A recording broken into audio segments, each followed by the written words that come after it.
Hi అండి, welcome to KBN mobile. మన Instagram offer చూసి అయితే కస్టమర్ రావడం జరిగిందండి. మనం Note 11S కాంబోకు 1300 కాస్ట్ చేసామండి. దానిలో కూడా టచ్ వారెంటీ ఉంటుంది 3 months. కస్టమర్ ఇన్స్టాగ్రామ్ ఆఫర్ చూసి రావడం జరిగింది. దానికి మనము 6 గిఫ్ట్ ఫ్రీ ఇస్తున్నాము.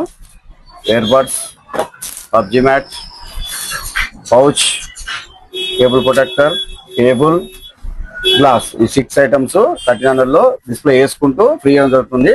టచ్ వారెంటీ కూడా ఇస్తున్నాం. కస్టమర్ ఎక్కడి నుంచి వచ్చారో ఒకసారి వారి మాటలు విందాం. మేడం ఎక్కడి నుంచి వచ్చారు? లాలపెట్టండి. ఎక్కడ ఆఫర్ ఎక్కడ చూసారు? నేను ఇన్స్టాగ్రామ్ లో చూసాను. మా బ్రదర్ చెప్పారు. మా బ్రదర్ చూసి చెప్తే ఆ రీల్ మాకు పంపించారు. మేము చూసి వచ్చాం. ఇప్పుడు మీ అన్న టైం లేచి ఇచ్చామా? 20 minutes 30 minutes 15 minutes లో అయిపోయింది. చాలా తొందరగానే వేసి ఇచ్చారు. కంటే ముందే వేసి ఇచ్చారు. మీ అన్ని ఐటమ్స్ ఫ్రీ ఇస్తున్నామా లేదా ఇన్స్టాగ్రామ్ లో చూసిన ఐటమ్? లేదు, ఫ్రీగానే ఇస్తున్నారండి. ఓకే అండి, thank you. Welcome to KBN mobile ECL.